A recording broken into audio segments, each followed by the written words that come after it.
नमस्कार मंडळी, अन्नपूर्णा किचनमध्ये तुमचं स्वागत आहे।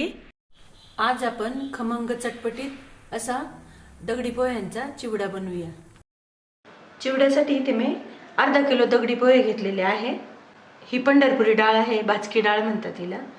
काजू, शेंगदाणे, खोबरं, ही पिठी साखर आहे आणि मीठ आणि फोडणीसाठी मोहरी, जिरे, 5-6 मिरची बारीक चिरून घेतलेले आहे, कढीपत्ता, हा चिवडा मसाला आहे, हा चाट मसाला आहे, हिंग, हळद आणि आपला घरगुती काळा मसाला आहे।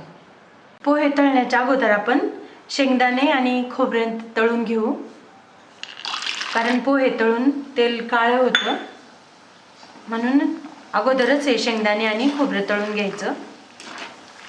इथे मी कच्चे शेंगदाणे घेतलेले आहे, भाजलेले शेंगदाणे घेतले तरी चालतात। शेंगदाणे असे खरपूस लाल तळून द्यायचे। आपले शेंगदाणे तळून झालेले आहे, ते आपण एका भांड्यात काढून घेऊ।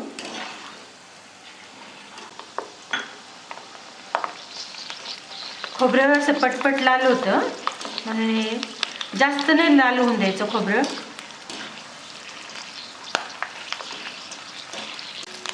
खोबरं तळून झालेलं आहे। खोबरं तेलकट असल्यामुळं पटकन लाल होतं, म्हणून जास्त पटपट तळून घ्यायचं,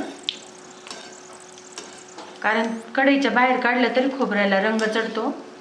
आता काजू तळून घेऊ। काजू पण आपले तळून झालेले आहेत। आता पंढरपुरी डाळ,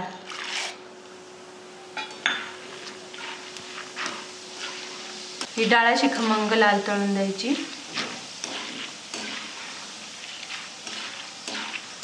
अशा रीतीने आपली डाळ पण तळून झालेली आहे।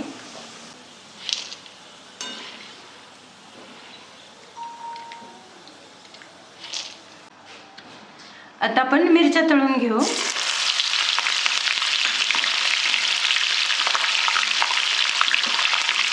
मिरच्या चांगल्या कडक लाल तळून द्यायच्या, अजिबात उलसरपणा नाही ठेवायचा मिरच्यांमध्ये, नंतर मग चिवडा असा मऊ होतो। मिरच्यांची ही तेलातली तडतड थांबली की मिरच्या काढून घ्यायच्या।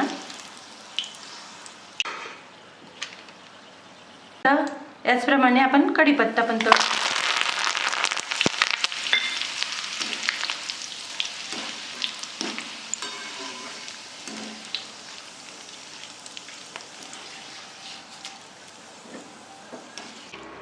कढीपत्ता तळला की त्याचा असा झालेला असा खळखळ आवाज येतो, मग कढीपत्ता काढून घ्यायचा।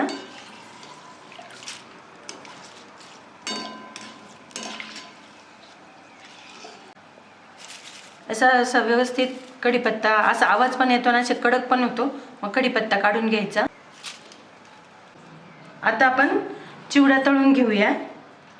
चिवडा तळताना तेलात अगदी थोडे थोडे पोहे घालायचे।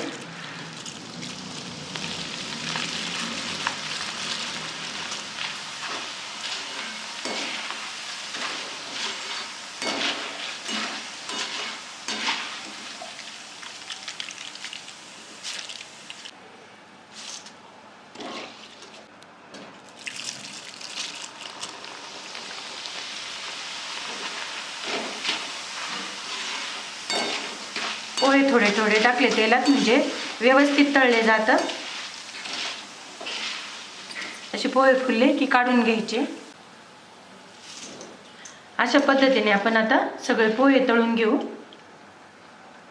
हे सगळे तळलेले पोहे आपण दुसऱ्या भांड्यात काढून घेऊ, म्हणजे आपल्याला चांगलं मिक्स करता येईल।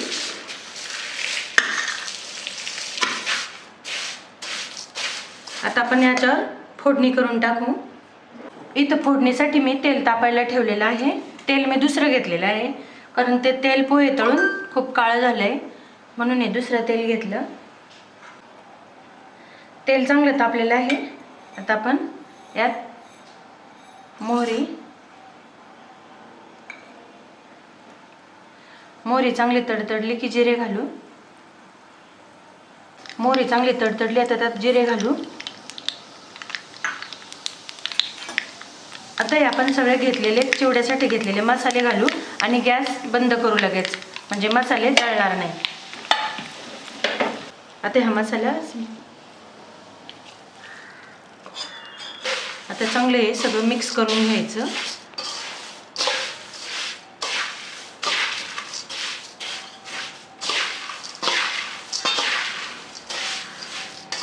चिवड्याला तिखट आपल्या आवडीप्रमाणे घालायचं. इथे मी कमी तिखटच ठेवलेला आहे चिवडा. आता याच वेळेस इथे मीठ घालायचं.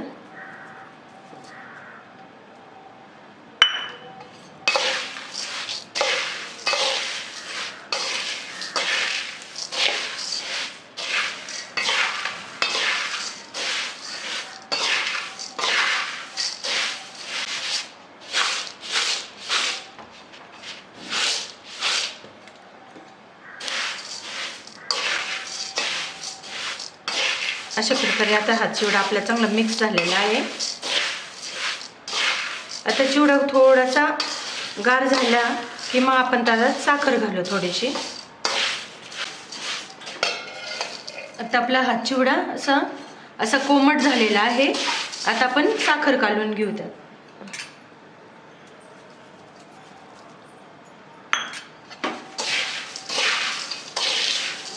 साखर अशी चांगली मिक्स करायची. गरम असताना साखर घालायची नाही.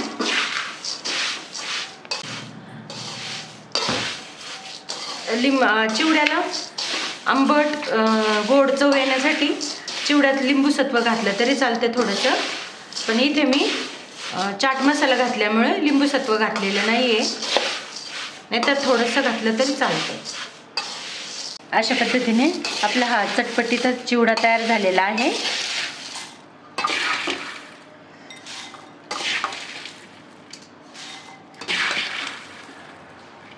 मधल्या वेळेस भुकेच्या खाण्यासाठी आपला हा चिवडा तयार झालेला आहे. या चिवड्यात कांदा, कोथिंबीर, टॅमॅटो बारीक चिरून दिल्यास मुले चांगल्या आवडीने खातात.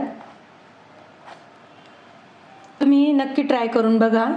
व्हिडिओ आवडल्यास लाईक, शेअर आणि चॅनलला सबस्क्राईब करा.